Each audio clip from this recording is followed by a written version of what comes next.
साथियों नमस्कार। आज माइक्रोसॉफ्ट वर्ड में हम जानने वाले हैं व्यू टैब के विषय में। पिछले वीडियो में हमने आपको home tab, insert tab, page layout tab, reference tab, mailing tab, review tab के विषय में पूरी जानकारी दी। स्टेप बाय स्टेप एक एक चीजों के विषय में मैंने एकदम डीपली आपको बताया। जैसे एक एक ऑप्शंस को हमने एकदम डिफाइन कर दिया कि इसका यूज कैसे और किस तरह से करते हैं। आज हम व्यू टैब में जानने वाले हैं कि व्यू टैब के इन ऑप्शंस का यूज क्या होता है और इनका यूज कैसे करें। तो इसके लिए आप वीडियो के साथ अंत तक बने रहें, जिससे आपको पूरा नॉलेज मिल पाए और वीडियो को स्किप ना करें, क्योंकि अधूरा ज्ञान लेता है जान। तो इसलिए अधूरा ज्ञान ना ले, पूरा ज्ञान ले। तो आइए हम शुरुआत करते हैं। सबसे पहले हम व्यू टैब पे चलते हैं। व्यू टैब में ये जितना डॉक्यूमेंट व्यू है, डॉक्यूमेंट व्यू क्या होता है? व्यू का मतलब होता है प्रदर्शन। पेज कैसे दिखाई दे यह निर्धारित करेंगे डॉक्यूमेंट व्यू से। तो आइए देखते हैं। इसके लिए थोड़ा सा हम लोग यहाँ पे लिख लें, जिससे आसान हो जाए, थोड़ा जल्दी से भी हम कुछ काम कर पाए। तो यहाँ पे हमने लिख लिया। लिखने के बाद प्रिंट लेआउट। प्रिंट लेआउट क्या होता है? जैसा मैटर यहां पे दिख रहा है, प्रिंट करने पर भी आपको ठीक वैसा ही दिखेगा। आइए चेक करें। फाइल पे चलते हैं। प्रिंट कैसे चेक करें कि सही है कि नहीं? तो फाइल पे चले, प्रिंट पे क्लिक करें तो यहां पे देखिए सेम वैसा ही दिख रहा है जैसा आपको इस एरिया पर दिख रहा है। तो इसका मतलब ये हो गया, प्रिंट लेआउट में जो साइज आपको दिखाई देगी ठीक उसी साइज में आपका मैटर प्रिंट होगा। दूसरा है full screen view. Full screen view में क्या होगा? आप जैसे इस पे क्लिक करेंगे, आपकी स्क्रीन, आपका जो डॉक्यूमेंट है वो पूरी स्क्रीन पर आ जाएगा और कुछ इस तरह से डिस्प्ले होने लगेगा। ये फुल स्क्रीन व्यू है। अब हम अगर फुल स्क्रीन व्यू को हटाना चाहते हैं तो क्या करें? इसके लिए बहुत सिंपल सा काम, कीबोर्ड से एस्केप की को प्रेस कर दे, या दूसरा तरीका यह है कि यहां पे आप क्लोज ऑप्शन पर क्लिक कर दे।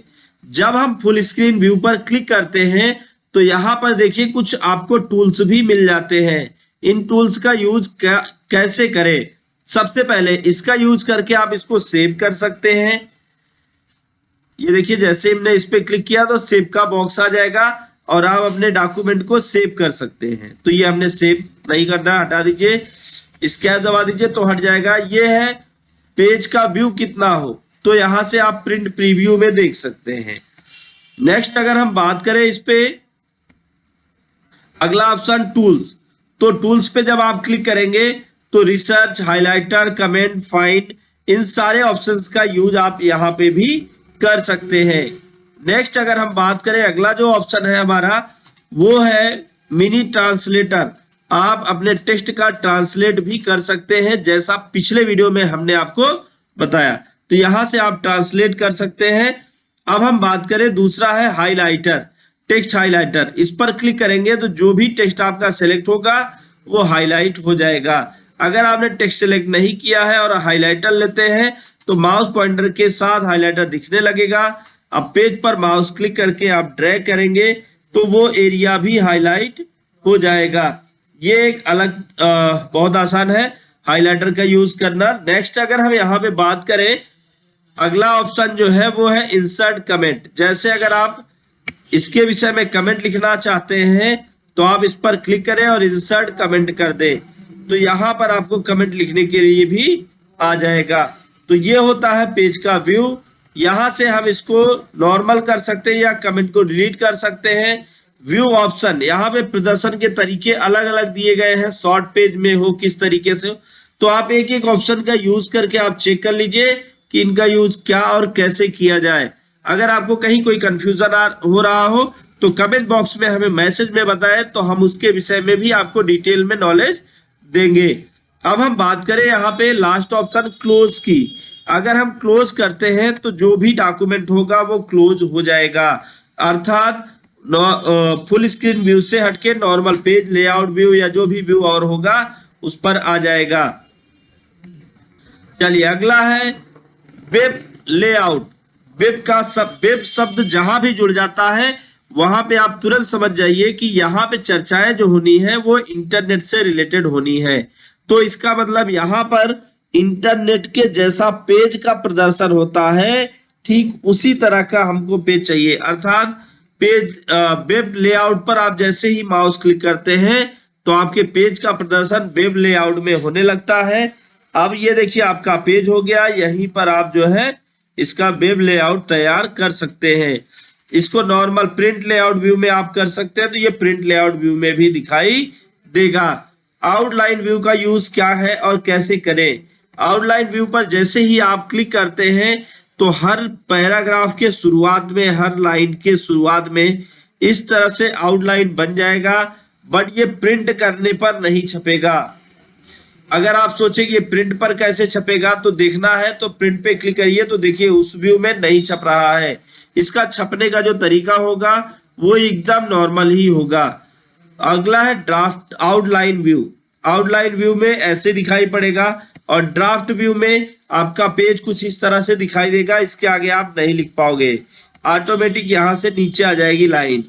तो ये एडजस्ट कर लिया, यहाँ पे इसको हटा देते हैं। नेक्स्ट अगर हम बात करें, यहाँ पे अगला ऑप्शन जो है वो है रूलर। रूलर का यूज करके डॉक्यूमेंट का मेजरमेंट सेट कर सकते हैं। जैसे रूलर पे हमने क्लिक किया, ये आ गया रूलर। अब रूलर को हमने ला तो लिया, लेकिन अगर हम रूलर को हटाना चाहते तो यहां से हटा सकते हैं। लेकिन अगर हम बात करें रूलर का काम क्या है, तो जैसे आपके पास स्केल होती है, पटरी होती है, तो पटरी का काम क्या होता है? मेजरमेंट सेट करना, चीजों को नापना। तो ठीक वैसे ही इस रूलर का भी काम यही है, डॉक्यूमेंट का मेजरमेंट सेट करना। आप जब इस पर क्लिक करेंगे तो रूलर आ जाएगा। आप कैसे इसका मेजरमेंट सेट करें, यूज भी इसका देख लीजिए, रूलर का यूज कैसे करें।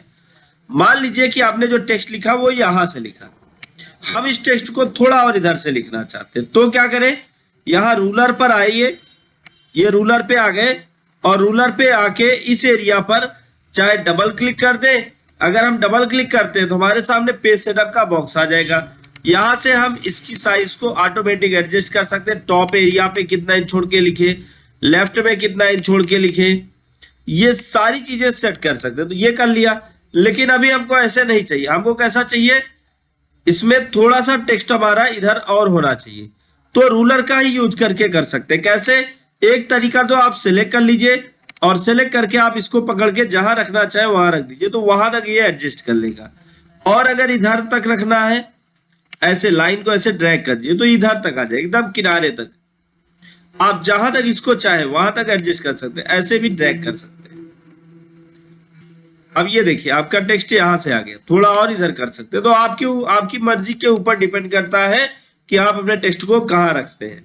ऊपर भी एडजस्ट कर सकते हैं ठीक इसी तरीके से। तो ये मेजरमेंट का काम करता है, नापने का। जैसे अभी आप नापना चाहते हैं कि हमारा पेज, हमारा ये मैटर कहां से लिखा है, तो आप इस पे आ जाइए और फिर यहाँ पे आप चेक कर लीजिए, देख लीजिए इसका सीधा कौन सा है, तो वहां से आपको पता चल जाएगा रूलर। तो ये रूलर का काम होता है। रूलर का यूज करके आप क्या कर सकते हैं? डॉक्यूमेंट का मेजरमेंट सेट कर सकते हैं। नेक्स्ट है गाइडलाइन। अगर हम गाइडलाइन की बात करें तो गाइडलाइन पे हमने क्लिक किया, ये गाइडलाइन जो होती है वो पेज पर इस तरह से अप्लाई हो जाएगी। तो गाइडलाइन का मेन यूज क्या है? आपके पेज पे इस तरीके से गाइडलाइन को तैयार करना। तो इस पे आप क्लिक करिए तो ये हट जाएगा, फिर क्लिक किया फिर आ जाएगा। तो इस तरह से आप गाइडलाइन का यूज कर सकते हैं। नेक्स्ट है नेविगेशन पैन। नेविगेशन पैन को समझने के लिए पहले तो हमें समझना होगा कि होम टैब में फाइंड ऑप्शन जो होता है ये नेविगेशन पैन का ही एक रूप होता है। तो हम यहाँ पे चलते हैं नेविगेशन पैन पर और यहाँ पे फाइंड ऑप्शन को सिलेक्ट करते हैं। जब हम फाइंड को चलते हैं, यहाँ पे हमने नेविगेशन पैन पे क्लिक किया। अब हम यहाँ पे आ गए। अब पेज में किसी इंपॉर्टेंट टॉपिक को खोजना है, मान लीजिए से प्रोवाइड खोजना है या रीसेट खोजना है। कहाँ पे लिखा है? रीसेट। तो यहाँ पे RESET रीसेट लिख के जैसे ही आपने एंटर किया तो जहां जहां RESET लिखा होगा वो दिखने लगेगा और आप वहां पे काम कर पाएंगे। तो ये नेविगेशन पैन तक उम्मीद है आपको क्लियर हुआ होगा। अगर कहीं आपको चीजें नहीं समझ में आई हो तो कमेंट में बताइए और हम आपकी पूरी मदद करेंगे। यहां से लेके यहां तक हम आपको बताने वाले हैं नेक्स्ट वीडियो में, इसलिए वीडियो के साथ इसी तरीके से अंत तक बने रहें जिससे आपको और भी जानकारी मिलती रहे। तो दोस्तों thank you so much video को अंत तक देखने के लिए।